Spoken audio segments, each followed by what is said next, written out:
The Wonder of Charlie Ann by Kimberly Newton Fusco. Chapter 1.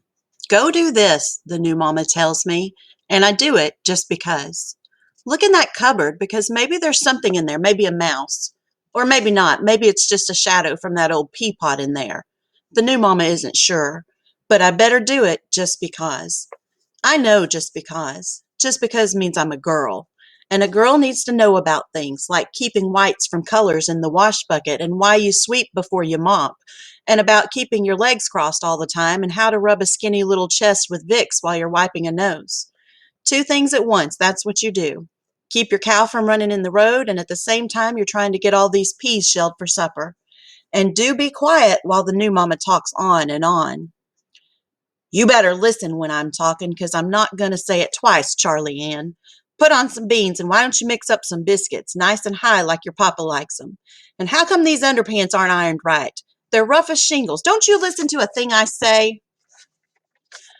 I turn and look as far as I can see. No, ma'am. The new buttercups bloomed this morning. Can't you hear them? They are singing, and I can hear their tiny voices calling out to me.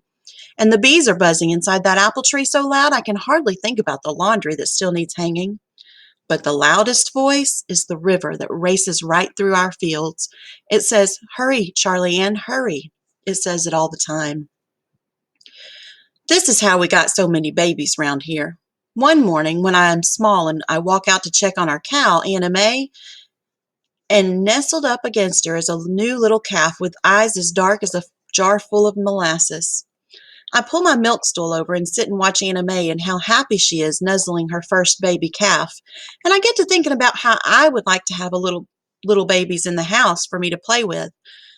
So I will have more than just Thomas, who is too old, and Ivy, who tells on me all the time. So I pray to the angels that they will bring my mama a baby. I pray awfully hard because Anna May's calf is just so gosh darn cute, and he just about splits my heart like an old melon. And before I know it, we have two babies in our house. Split splat. First Peter, and then before I know it, another baby, Birdie, who will not eat anything but biscuits, blackberry jam, and lemon drops. Mama gets all tired and worn out from her new babies, and she gets a cross look when I ask if she wants to go to our favorite spot by the river. My prayers keep on strong as a rock because before I know it, there's another baby, the one who takes Mama straight to heaven as soon as she is born. I stopped praying to the angels after that. Prayers are powerful things. After lunch, I stomp out because the new mama says I have to get all the laundry I just hung up. It is going to rain, and I have to take it all down and hang it in the barn. I don't want to take everything down I already hung up. The sun will dry it all over again tomorrow, and besides, I want to go down to the river, I tell her. I've already been doing chores since I woke up. The new mama tells me to get the laundry or else. The new mama is the cousin Mirabelle from 2 towns over. Papa did not ask her. She just showed up one day after the funeral with her suitcases all strapped up tight and her shoes that snap when she walks. After Mama left us, Papa walked around the house like a horse kicked him in the belly, so he did not say much when Mirabelle told Peter and Bertie to move up to the attic with Ivy and me. Since Thomas was already 15, he could sleep in the barn. I asked why I couldn't do that. Why couldn't I sleep with Anna May and our chickens, Minnie and Olympia and Bee, instead of Peter, who still wets the bed? Mirabelle told me right then and there that I was going to learn some manners, or else. None of us like Mirabelle, me especially. I think she has her eyes on Papa in a bad way. I stomp outside. Actually, I'm afraid of me dying from all the chores. I reach up and check my heart. It is all skittering, and I sit down on the clothes basket and let it rest. Mirabelle tells me not to worry. I am as strong as an ox. I hear the screen door bang, and before I know it, she is out on the porch with her hands on her hips, yelling for me to come help her with the lunch. I jump up and start pulling down all the laundry I already hung up, and when I do, I hear the river calling me again. Hurry, Charlie Ann, hurry. I believe it wants to be listened to. For a long time, I think it is the Charlie Ann River. My mama told me it was true. It was the Charlie Ann River, even if no one else knew it. Everything has a song, a kindness, if you just take the time to listen.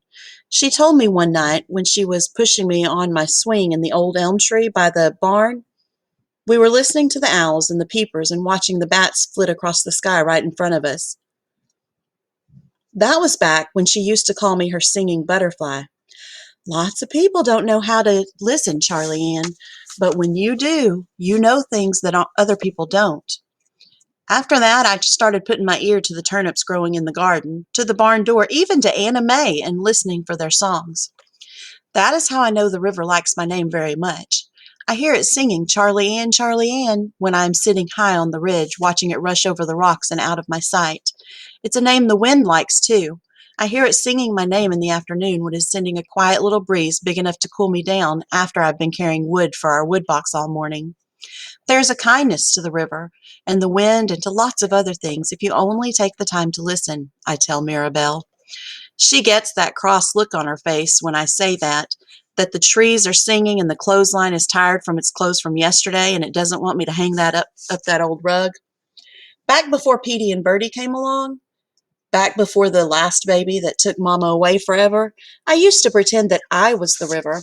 Sometimes I was the summer river, moving all slow and lazy and singing to the blackberries that stretched almost halfway to the other side, and offering drinks to the little fawns that had spots on them. Now, when Mirabelle yells, "What is taking so long with the laundry?" I am the spring river, big and fast, and in an awful hurry to get away from here. Wait, I tell the river, wait for me. But it doesn't wait. It rushes faster, off to some place else, and I watch it go.